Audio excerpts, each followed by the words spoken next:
అనువాదకులుగా విమర్శకులుగా ఎన్నో సేవలు అందించిన వారి అమూల్యమైన సందేశాన్ని అందించాల్సిందిగా కోరుతున్నాను. ధన్యవాదాలు మేడం. అందరికీ నమస్కారం. సాహితీ బృందావన విహార జాతీయ వేదిక చాలా సుదీర్ఘ సమాసం ఇది. అంటే మనం ద్వంద్వ సమాసం, బహుపద ద్వంద్వ సమాసం తెలుసు, అంతకంటే అందమైన పేరు పెట్టుకుంది ఈ సంస్థ. చాలా బాగుంది. ఎందుకంటే సాహితీ బృందావన వేదిక కూడా సరిపోతుంది, సాహితీ బృందావన విహార వేదిక సరిపోతుంది, సాహితీ బృందావన విహార జాతీయ వేదిక. So beautiful. ఈ బృందావనం అనగానే నాకు కృష్ణుడు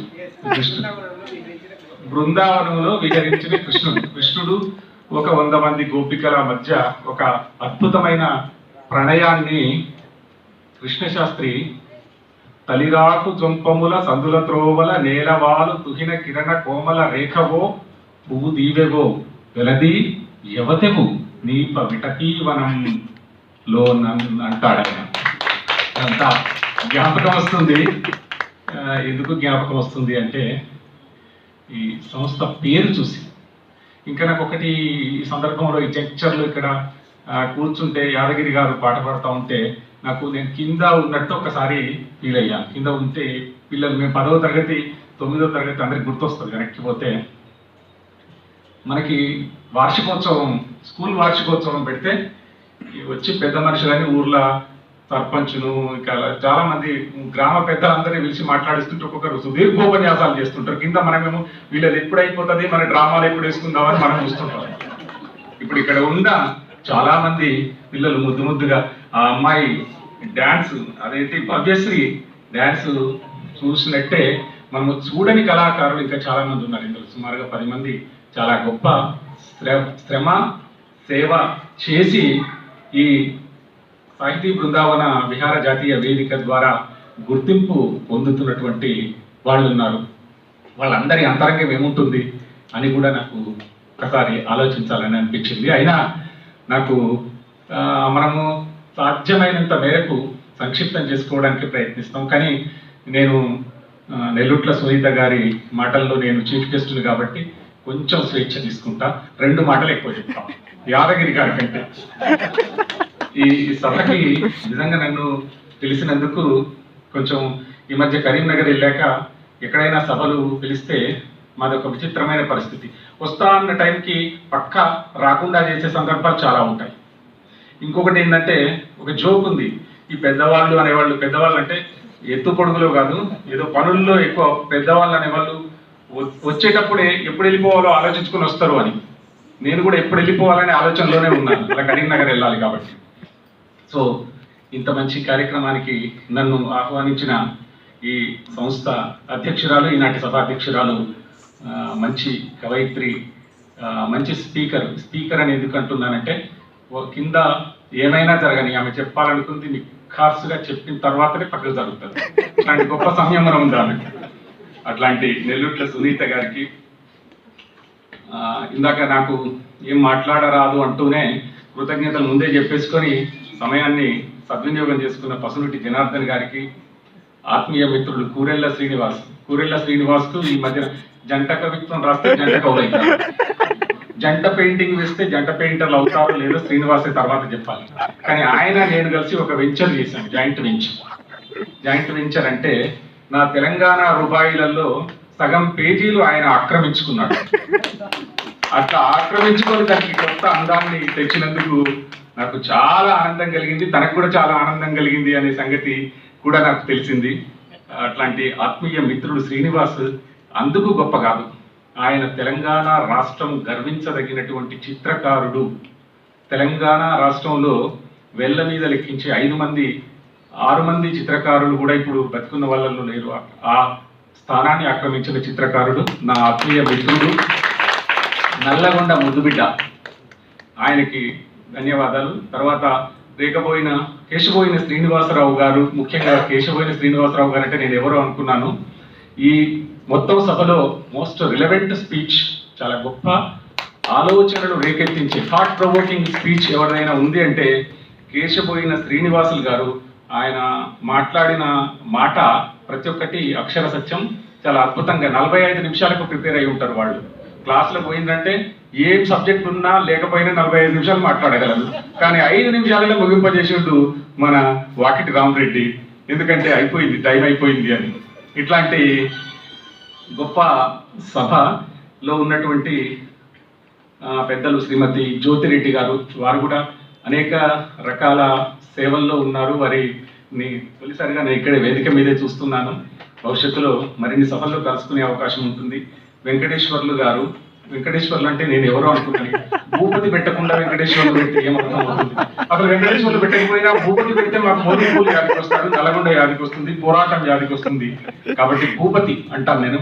ఆత్మీయ మిత్రుడు భూపతి గారు, కవిత లింగాల శ్రీనివాస్ గారు, నేను చూసినటువంటి మిత్రుడు కుమరవెల్లి నరసింహులు గారు, వాకిటి రామరెడ్డి గారు. వాకిటి రామరెడ్డి గారు నాకు ఈ సంస్థకి ఇంత లింక్ ఉందని నాకు తెలిస్తే నేను ఇంకా చాలా చాలా ప్రిపేర్ అయ్యి వచ్చేవాడిని. ఎందుకంటే వాకిటి రామరెడ్డి థర్డ్ పర్సన్ అనుకున్నా, కానీ ఇందులో ఫస్ట్ సెకండ్ పర్సన్ లాగానే ఉన్నాడు. వాకిటి రామరెడ్డి నా ఆత్మీయ మిత్రుడు.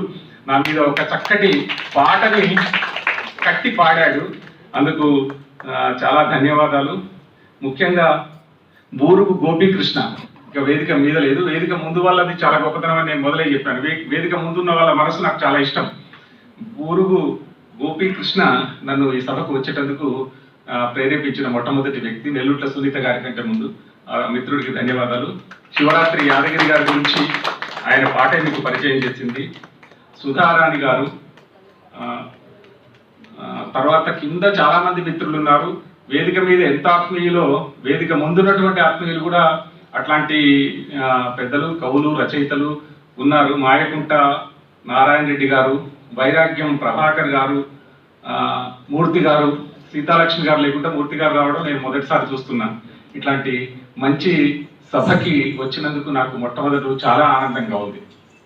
ఈ సభ ఏంటి అంటే, మన గురించి కాసేపు పక్కకు పెడితే ఏ వ్యక్తి అయినా సమాజంలో ఒక పని చేసి, ఒక సంపాదన చేసి, ఒక జీవితాన్ని గడిపి తన ముందు తరానికి పిల్లల్ని అందించి వెళ్ళిపోతే విశేషం ఏమీ లేదు. ఇట్లా కోటాను కోట్ల మంది వచ్చారు ఈ భూమి మీదకి, పోయారు. ఆయనే దూర్ రామరెడ్డి చెబుతాడనమాట, పరవారికి చోటొసంగుచు మహామహులైనటువంటి రాజులు రాజ్యాలే అంతరించిపోయినాయి, వాళ్ళ గురించి ఏం పట్టించుకోము. ఎవరి గురించి పట్టించుకుంటుంది సొసైటీ అంటే, తన నిత్య జీవితం కంటే భిన్నంగా ఏమైనా చేసిన వాళ్ళని పట్టించుకుంటుంది. ఆ నిత్య జీవితం కంటే ప్రత్యేకంగా ఏమైనా చెయ్యాలి అంటే నువ్వు కొంచెం త్యాగం చెయ్యాలి. చాలా పెద్ద మాట కాదు త్యాగం. నిజానికి ఆలోచిస్తే అది చాలా పెద్ద మాటే. అంటే నువ్వు సుఖంగా జీవించడానికి, నువ్వు సుఖంగా భోజనం చేయడానికి, నువ్వు సుఖంగా నిద్రించడానికి, వీటన్నింటికి ఎంతో కొంత సమయాన్ని కేటాయిస్తావు కదా. ఆ సమయంలో కొంత కోత పెట్టుకొని ఒక ప్రత్యేకమైన పనిని చేసినప్పుడే నేను సమాజం గుర్తుంచుకుంటుంది. అది కవిత్వం కావచ్చు, నృత్యం కావచ్చు, పాట కావచ్చు, పెయింటింగ్ కావచ్చు, ఇంకేదైనటువంటి కళ అయినా కావచ్చు. కళ అనేది జీవితంలో అన్నీ సమాప్తమైన తర్వాత కూడా నిలిచి ఉండేది కళ. ఒక పెద్ద మనిషి చెప్తాడు, there are 3 great things in the world. One is to read poetry, the other is to write poetry, but best of all is to love poetry. Here we are the lovers of the poetry. మనం అది చేసినప్పుడు గుర్తించబడతాం. ఇంకా మనం సంగీతం, సాహిత్యం, శిల్పం, చిత్రలేఖనం అనేటటువంటి కళల్లో రాణించడం కోసం తెలుగు వాళ్ళుగా ఎట్లా ఉన్నామని ఆలోచించినప్పుడు అనేక థాట్స్ వస్తూ ఉంటాయి మనకి. బెంగాలీలో ఒక గొప్ప కల్చర్ ఉంది. ఠాగూర్ ఆ కల్చర్ నుంచి వచ్చిన వాడే, ఎవరు అవునన్నా కాదన్నా. వాళ్ళు ఏం చేస్తారంటే, చాలా పెద్ద భూస్వామ్య వర్గం ఉంటుంది, వాళ్ళకి కోటాను కోట్ల రూపాయలు ఉంటాయి, వందలాది ఎకరాల భూములు ఉంటాయి, అన్నీ ఉంటాయి. ఉన్న తర్వాత వాళ్ళు ఏం చేస్తారు అంటే, మా వంశం నుంచి ఒక్కడైనా గొప్ప కళాకారుడి రాష్ట్రంలో గుర్తించబడేవాడు ఉండాలి కదా అని వెతికి ఎవడిలో స్పార్క్ ఉందో వాడిని డెవలప్ చేస్తారు. మన తెలుగులో చాలా 100 ఎకరాల భూమి ఉండి, ఒక 10 కార్లు ఉండి, ఒక ఇంద్రభోగం ఉంటే వాడిని ఏం చేస్తారంటే ఇంకొక రియల్ ఎస్టేట్ వెంచర్ ఏమని చెప్తారు. అది తెలుగు వాళ్లకు లేని ఒక కళా దృష్టి. కన్నడం వాళ్ళు ఏం చేస్తారు తెలుసా? నారాయణ రెడ్డి గారికి బాగా తెలిసి ఉంటారు, నాకంటే ఎక్కువ కన్నడంతో కొంచెం టచ్ ఉంది మీకు. కన్నడం వాళ్ళు ప్రతి ఏటా కువెంపు అభిమాన సంఘం వాళ్ళు, కువెంపు కేవి పుట్టప్ప అని ఒక ప్రసిద్ధ కవి ఉన్నాడు కన్నడంలో. ఆయన జన్మదినం వచ్చిన సందర్భంగా ఆయన రాసిన 50-100 పుస్తకాల్లో నుంచి ఒక పుస్తకాన్ని 1000 ప్రతులు వేసి ఏదో ఒక చౌరస్తాలో నిలబడి ఆ 1000 ప్రతులు అయిపోయిన దాకా పంచి పెడతారు. మనకు అసలు కవులకు అభిమాన సంఘాలు ఉన్నాయా? మనకి ఏం అభిమాన సంఘం? చిరంజీవి అభిమాన సంఘం ఉంటుంది, లేకపోతే ఇంకా బాలయ్య అభిమాన సంఘం ఉంటుంది, జూనియర్ ఎన్టీఆర్ అభిమాన సంఘం ఉంటుంది, శ్రీశ్రీ అభిమాన సంఘమే లేదు మనకు. విశ్వనాథ అభిమాన సంఘం అని ఉందా పోనీ? అటు లెఫ్ట్ రైట్ ఏదో ఒకటి, మనకు అట్లా లేదు. తర్వాత తమిళనాడు వాళ్ళ కల్చర్ కూడా చాలా గొప్పది మనకంటే. మనం కంపేర్ చేసుకోవాలి, పోల్చడం అంటే మనల్ని మనం తక్కువ చేసుకోవడం కాదు. ఒక సంస్కృతిని వికసింపజేయడం కోసం ఒక్కొక్క జాతి అట్లా ప్రయత్నం చేస్తూ ఉంటుంది. ఆ రకంగా చూసినప్పుడు మనం తెలుగు వాళ్ళం చాలా వెనకబడి ఉన్నామని చెప్పాల్సినటువంటి అవసరం ఉంది. ఇంకొక ఎగ్జాంపుల్ చెప్తాను. ప్రపంచంలో వదిలేద్దాం, భారతదేశంలో హిందీ తర్వాత అతి ఎక్కువ మంది మాట్లాడే భాష తెలుగు.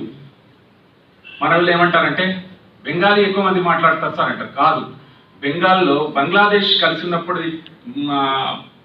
మొత్తం బెంగాలీ భాషను కలిపితే అది రెండోది అయితే అయి ఉండొచ్చు. కానీ మనం నిజంగా వెస్ట్ బెంగాల్ మాత్రమే మనది కాబట్టి ఇండియాలో రెండవ అతిపెద్ద భాష తెలుగు. ఆంధ్రప్రదేశ్లో ఉంది, తెలంగాణలో ఉంది, బెంగళూరులో సగం ఉంటుంది, ఒరిస్సాలో సగం ఉంటుంది, లేకపోతే తమిళనాడులో చెన్నై కోటి పైన ఉన్నటువంటి జనాభాలో దాదాపు ఇప్పుడు 40% దాకా తెలుగు వాళ్ళు ఉంటారు. తెలుగు మర్చిపోయారు, అది వేరే విషయం. తెలుగు మాట్లాడడం వస్తుంది, రాయడం మర్చిపోయి ఉండొచ్చు. నిజంగా ఆంధ్రప్రదేశ్ అనేది ఏర్పడి మద్రాస్ స్టేట్ నుంచి విడిపడేటప్పుడు చెన్నై నగర జనాభాలో తెలుగు వాళ్ళు తమిళుల కంటే చాలా ఎక్కువ. అందుకే ఇది మాకే కావాలని అడిగింది. మాకే కావాలంటే చాలా పెద్ద గొడవ అయింది, అది వేరే విషయం. ఇట్లా ఆలోచించినప్పుడు ఇంత సుప్రసిద్ధమైన, ఇంత పాపులారిటీ ఉన్న, దాదాపు ప్రపంచవ్యాప్తంగా 15 కోట్ల మంది ఉన్నటువంటి తెలుగు వాళ్ళం ఎక్కడ ఉన్నాము అని ఆలోచించినప్పుడు ఒక ఎగ్జాంపుల్ దొరికింది నాకు. ఏంటంటే యునెస్కో వాళ్ళు లిస్ట్ ఆఫ్ ఎఫెక్టివ్ లాంగ్వేజెస్ అని పబ్లిష్ చేశారు. దాని ప్రకారం ఏదైనా ఒక భాష చాలా ఎఫెక్టివ్ లాంగ్వేజ్గా ఉండాలంటే వాళ్ళు చెప్పిన లక్షణాలు ఏంటంటే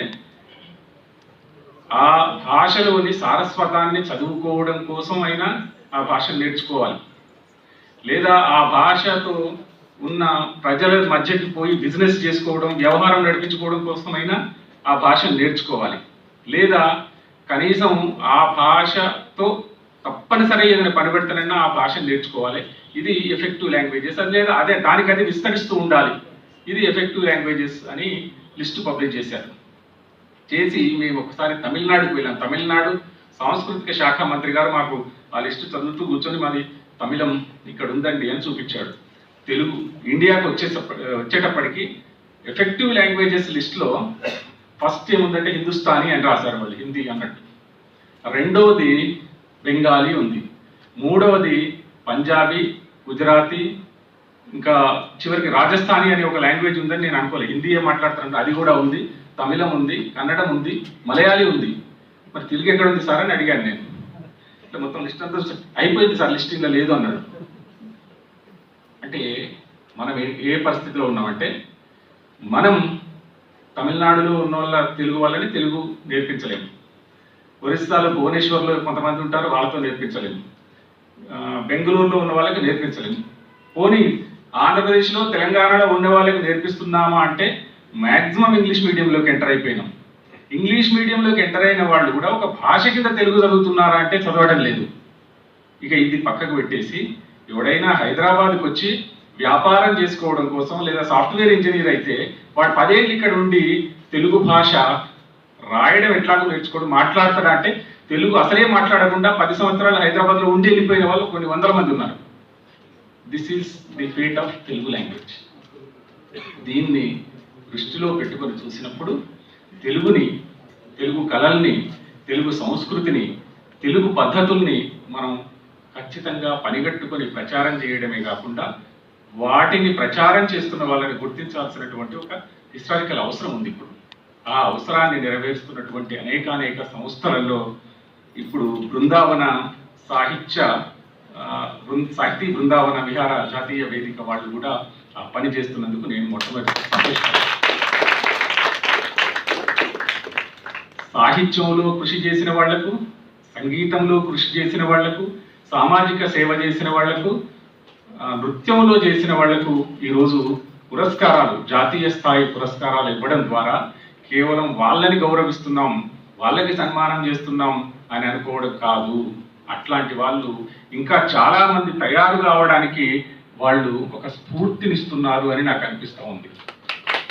సంగీతానికి, సాహిత్యానికి అవినాభావమైనటువంటి సంబంధం ఉంది. 11వ శతాబ్దంలో నన్నయ్య రాశాడు, సంగీతంతో మేళవించిన సాహిత్యం. నాకు చాలా ఆశ్చర్యం వేస్తుంది. మనం ఎప్పుడు అనుకుంటాం కానీ ఇంటర్లింక్డ్ కాదు. నన్నయ్య ఆదిపర్వంలో ఒక పద్యం రాశాడు. ఏమంటాడంటే, దుష్యంతుడు కన్వ మహర్షి ఆశ్రమంలోకి ప్రయాణం చేస్తూ ఉంటాడు మేనకని చూడక ముందు. ఆ ఆశ్రమంలోకి ప్రయాణం చేస్తూ ఉన్నప్పుడు ఆయన ఎట్లా పోతాడు, ఒక మహారాజు, అంటే ఇప్పుడు భారతదేశం ఇంతది కానీ అప్పటి భారతదేశం పెద్దది, అది ఆర్యావర్తం. దానికి ఆయన మకుటం లేని మహారాజు, పుట్టినప్పటి నుంచి వాడు రాజు చచ్చిందాకా. ఇప్పుడు మనం 5 ఏళ్ళకే చాలా పటాటోపం ఉంటుంది. అప్పుడు ఒక మహోన్నతమైనటువంటి శక్తివంతుడైనటువంటి రాజు పోతా ఉంటే పద్యం చెప్పాలి, పోతున్నాడు అని పద్యం చెప్పాలి. ఎట్లా చెప్పాలి? ఒక రథాల సమూహం పోతున్న సౌండ్ వచ్చేటట్టు చెప్పాడు ఆయన. ఆయన రథం ఎట్లా పోతుందటంటే, చని చని ముంద కనాచ విద్రుతాం ధూమలతాత తులంబెనకి నమ్రాకుల కొమ్మల మీద నపేత లతాంతములైన నుబాయని మధుప్రకరంబుల జూచి జనాది కుడంత నెరింగె తపోవనమిదే దివ్య మునీంద్రు నివాసమునాదగు నంచునెదన్ ఠనడన ఠండన ఠండన ఠండన ఠండన ఠనడన ఠండన ఠండన ఠన్ అని చెప్పాడు. ఇంత బ్యూటిఫుల్ సంగీత పరిజ్ఞానం ఆ కవికి ఉంది. మనం కవిత్వం రాస్తున్నామంటే మనకు కూడా అంత లోతైన అవగాహన ఉండాలి. సాహిత్యమే కాదు, సంగీతంలో ఉండాలి, ఇతర కళల్లో ఉండాలి. అట్లాగే సాహిత్యం గురించి మనం మాట్లాడుతున్నాం కానీ ఒక చిత్రకళ ఎట్లా పోటీ పడాలి అనే దాంట్లో కూడా మనం 100 ఎగ్జాంపుల్స్ చెప్పుకోవచ్చు. వాటిని ప్రోత్సహించడం కోసం, అట్లా చిత్రకళను లేదా నృత్యకళను ప్రోత్సహించడం కోసం ఇవాళ సాహితీ బృందావనం ప్రయత్నం చేస్తూ ఉంటుంది. ఒక చాలా చిత్రకళ పోటీ గురించి ఒక బ్యూటిఫుల్ ఎగ్జాంపుల్ ఉంది నా మనసులో. ఏంటంటే, ఒక ఇంటర్నేషనల్ ఆర్ట్ ఎగ్జిబిషన్ జరుగుతూ ఉంటుంది. ఆ ఇంటర్నేషనల్ ఆర్ట్ ఎగ్జిబిషన్లో ఇట్లా ఉంటాయన్నమాట. ఒక్కొక్కరికి ఒక్కొక్క స్లాట్ ఇస్తారు. మన కూరెల శ్రీనివాస్ ఎట్లా మంచిగా తీసుకొచ్చి పెట్టారు, ఒక స్లాట్ ఇస్తారు. తర్వాత ఇంకా ఇంకొక పెద్ద మనిషికి ఇంకొక స్లాట్, అందరికి ఆర్టిస్టులందరికీ స్లాట్లు ఇస్తారు. అందరు బ్రహ్మాండమైన పెయింటింగ్స్ తీసుకొచ్చి పెడతారు. పెట్టిన తర్వాత వాళ్ళు జూరీస్ వచ్చి దీనికి ఏది బాగుందో దానికి first prize, second price, third prize ఏదో సెలెక్ట్ చేయాలి. జూరీ సభ్యులు ప్రయాణం చేస్తూ ఉంటారు. ప్రయాణం చేస్తుంటే ఒకటో బొమ్మ చూస్తారు, ఓ చాలా బ్యూటిఫుల్ ఉంది, దీనికి 90 వేద్దాం 100కి అని అనుకో. నెక్స్ట్ బొమ్మ దగ్గరికి పోతారు. ఆ బొమ్మ దగ్గరికి, అది కూడా బాగుంది, ఇది 90 వేయాలన్నా 89 వేయాలన్నా, ఇది బాగుందా అది ఇట్లా కొంచెం దూరం పోయిన తర్వాత అక్కడ ఒక స్లాట్ ఖాళీగా ఉంటుంది. ఒక ప్రసిద్ధమైన ఆర్టిస్ట్ స్లాట్ ఖాళీగా ఉంటే, అది ఈయన చాలా గొప్పోడు కదా, ఈయన ఏలే లక్ష్మణ్ అంత గొప్పోడు, ఈయన ఎందుకు స్లాట్ ఖాళీ పెట్టిండు, వేయడా అని చూస్తే పక్కనే ఉంటాడు అనమాట. ఆ ఆర్టిస్ట్ వచ్చి, సార్ ఒక్క నిమిషం అని చెప్పి ఒక పెన్సిల్ పట్టుకొని వచ్చి ఆయన క్యాన్వాస్ మీద ఇట్లా ఒక సర్కిల్ గీస్తాడు రౌండ్గా. గీస్తే వీళ్ళు నిలబడగానే ఒకటే నిమిషంలో గీసేస్తారు. గీసిన తర్వాత వీళ్ళు ఏం చేస్తారంటే, 3 జడ్జిలు, జ్యూరీ దాన్ని పరిశీలిస్తారు. ఆ సర్కిల్, అతను గీసినటువంటి గీత పైనుండి చూసిన, కింది నుండి చూసిన, ఎడమ నుండి చూసిన, కుడి నుండి చూసిన ఫుల్ సెంటర్ ఉంటుంది. తర్వాత వృత్తలేఖిని పెట్టుకొని గీస్తే కూడా రానంత చక్కగా రౌండ్గా వస్తుంది. అంటే ఈయన పర్ఫెక్షన్కి మనం ఎన్ని మార్కులు ఇవ్వాలి అని వాళ్ళు క్వశ్చన్ మార్క్ పెట్టుకొని ముందుకు పోతారు. కొంచెం ముందుకు పోయిన తర్వాత ఆర్ట్ ఎగ్జిబిషన్లో వీళ్ళే ఏం చేయాలో అర్థం కాక నడుస్తూ ఉంటే ఒక క్యాన్వాస్ మీద ఒక ఫ్లవర్ కనబడుతుంది, ఒక చిన్న మామూలు పువ్వు. ఈ పువ్వు ఈయన ప్రసిద్ధుడే కానీ పువ్వు వేసాడు మరి అని కాసేపు ఆగి నిలబడి చూస్తూ ఉంటారు. చూస్తుంటే బయట నుంచి ఒక తుమ్మెద వచ్చి ఆ పువ్వు మీద వాలి కిందికి జారిపోతూ ఉంటుంది. పువ్వే అనుకుని వచ్చి భ్రమించి దాని మీద వాలబోతుంది. దానికి మకరందం దొరకదు కానీ అది జారిపోతూ ఉంటుంది. అంత న్యాచురల్గా గీశాడు ఈ ఆర్టిస్టు అని వీళ్ళకి అర్థమవుతుంది. అప్పుడు ఇది చాలా గొప్ప పెయింటింగే అనుకుంటారు. ఇంకా కొంచెం దూరం పోయిన తర్వాత ఆ చివరికి అక్కడ డోర్ కనపడతా ఉంటుంది. అట్లాంటి డోర్ దగ్గరికి పోయిన తర్వాత ఇక్కడ ఉన్నటువంటి అన్ని మళ్ళీ నెక్స్ట్ రౌండ్లో చూద్దాం. అవుటర్ రూమ్లో ఉన్నాయి కదా, ఆ రూమ్ తెరవండి, దాంట్లోకి వెళ్ళిపోదాము అని అంటే అది తెరుచుకోదు తొందరగా. అటెండర్ పిలిచి తెరవండి అంటారు. సార్ అది డోర్ కాదు, డోర్ పెయింట్ సార్, పెయింటింగ్ అంటాడు. అంటే వీళ్ళు ఆశ్చర్యపోయి ఇక ఏ బొమ్మకి ప్రైజ్ ఇవ్వాలి అని ఆశ్చర్యపోయి ఈ 3 కలిపి ఒకటే ప్రైజ్ చేసి దాన్ని పంచి ముగ్గురు కలిపి ఇచ్చిన ఒక హిస్టారికల్ సంఘటన ఉంది పెయింటింగ్ హిస్టరీలో. అట్లా ఉండేటటువంటి కళాకారుల్ని అట్లా పోటీ పడేటట్టు చెయ్యాలి తెలుగు సమాజం. అట్లా పోటీ పడేటట్టు చేసినట్లయితే నెంబర్ 1 అనేది ఉండకూడదు. నెంబర్ 1 ఎవ్వరు ఎందులో ఎప్పుడు ఉండకూడదు. అందరూ కిందికి మీదికి ఫ్లక్చువేట్ అవుతూ ఉండాలి. అది ఆదర్శప్రాయమైనటువంటి అభిలషణీయమైనటువంటి కళా సౌందర్యం అని నా ఉద్దేశం. విశ్వనాథ సత్యనారాయణ చెప్పేది వేరు కావచ్చు. ఒక స్థానంలో కూర్చుంటాడు, పక్కన వచ్చి శ్రీశ్రీ కూర్చుంటాడు ఒక స్థానంలో. ఈయన చెప్పినప్పుడు ఒక రకంగా ఆశ్చర్యపోవాలి మనం, ఆయన చెప్పినప్పుడు ఒక రకంగా ఆశ్చర్యపోవాలి. ఆయన కిన్నెరసాని పాటలు పాడితే పులకించిపోయినట్టే ఈయన మహాప్రస్థానం గీతం పాడితే పులకించిపోవాలి. ఆ అమ్మాయి ఇప్పుడు నృత్యం చేస్తే మనం బాహా అన్నవాళ్ళమే, ఈమె తర్వాత ఇంకొక అమ్మాయి వస్తే అరే ఇందాకటామని అనుకున్నాం కానీ మనం చూస్తే ఇంకా పరిశాన్ ఉంది అని అనుకోవాలి. ఇట్లా ఒకరి నుంచి ఒకరు ఉండాలి, పోటీ ఉండాలి. పోటీ అంటే పూలు స్పర్ధలు విద్యలందే, వైరములు వాణిజ్యమందే లాగా ఉండాలి. అంటే మనకు తెలుగు వాళ్ళకి ఏంటంటే పోటీ ఉండకూడదంటే వీడు బాగా వేస్తే నేను వానికంటే బాగా వేయాలి కాదు, వీడు వెయ్యకుండా కాలుబెట్టి గుంజాలనే స్వభావం ఉంటుంది.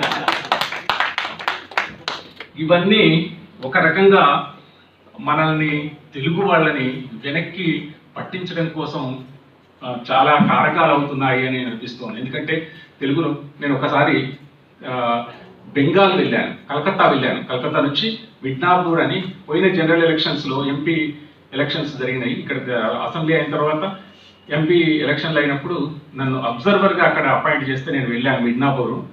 వెళ్ళిన తర్వాత నేను అక్కడ వాళ్ళతోటి మాట్లాడుతూ మనకు సమయం దొరికింది. చాలా ఫ్రీడమ్ ఉండే ఉద్యోగం, అంటే మేము అబ్జర్వర్స్ కాబట్టి ఎక్కువ ఒత్తిడి ఉండదు మా మీద, మేము అంత వాళ్ళు చేసేదాన్ని పరిశీలిస్తూ ఉంటాం. నేను ఠాగూర్ గురించి మాట్లాడాను, ఓహో వాళ్ళు చాలా సంతోషపడ్డారు. వాళ్ళ ఠాగూర్ గారు. బంకిం చంద్ర గురించి మాట్లాడాను, చాలా సంతోషపడ్డారు.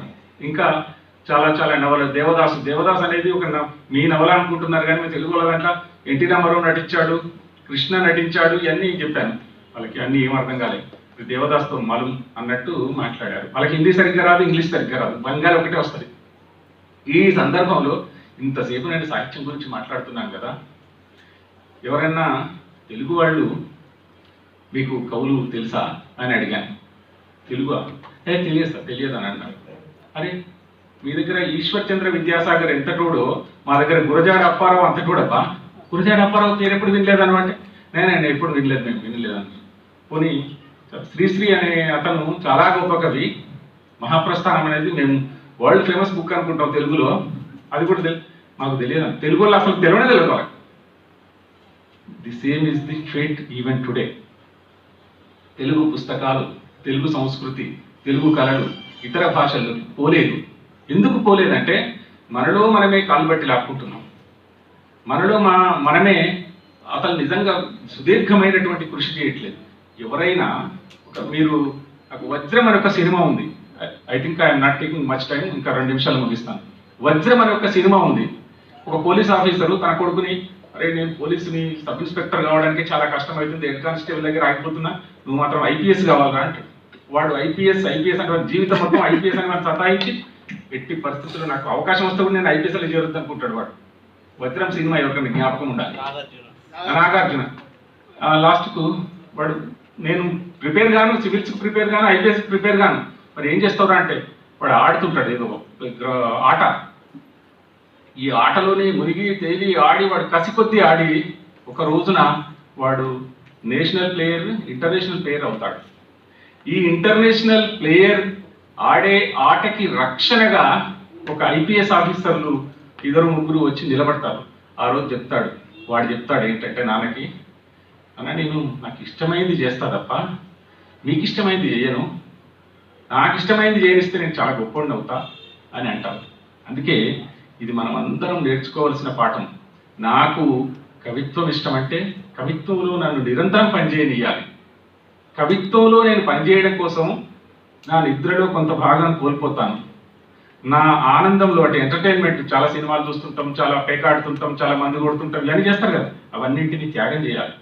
ఆ త్యాగం చెయ్యకుండా, అంటే ఏ త్యాగము చెయ్యకుండా, to gain something we have to lose something.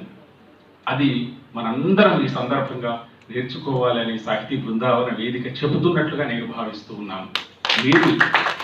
మీకు నచ్చిన కళని, మీరు మెచ్చిన కళని, మీరు ఇష్టపడిన కళని, నిజంగా ఇష్టపడిన కళని, కొందరు నటిస్తూ ఉంటారు నాకు ఇది బాగా ఇష్టమని, నటనలు ఉన్న వాళ్ళు పైకి రారు. నిజంగా ఇష్టపడితే ఆ అమ్మాయి నిజంగా డ్యాన్స్ నేర్చుకుంది కదా, జీవితంలో 30 సంవత్సరాలు పనిచేసి అప్పుడు చూడాలి. ఒక గవర్నమెంట్ క్లర్క్ కావాలని పోటీ పరీక్షలు రాసి రిటైర్ అయినాక 58 ఏళ్ళకు ఆ క్లర్క్కి ఏం వాల్యూ ఉంది, ఈ అమ్మాయి 30 సంవత్సరాలు అదే డ్యాన్స్ చేస్తే ఈ అమ్మాయికి ఏం వాల్యూ ఉంటుందో అప్పుడు మీరు అంచనా వేయాలి. అంటే అంత తపన ఉంటే తప్ప, అంత నిరంతరమైనటువంటి కృషి ఉంటే తప్ప, అంత తిరుగులేని శక్తి ఉంటే తప్ప మీరు ఒక రంగంలో పైకి రాలేరు.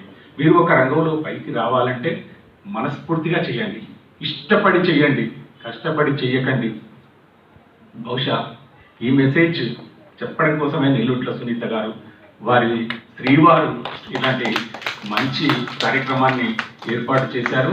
మీకు అందరికీ అవార్డులు ఇస్తున్నారు, మమ్మల్ని అందరినీ తీసుకొచ్చి ఇక్కడ 4 మాటలు మాట్లాడిస్తున్నారు అని భావిస్తూ నాకు ఈ అవకాశం ఇచ్చినందుకు మరొకసారి ధన్యవాదాలు తెలియజేస్తున్నాను. ముఖ్యంగా సునీత గారికి నా రుబాయిలని చాలా ఇష్టంగా పాడినందుకు ప్రత్యేకమైన ధన్యవాదాలు.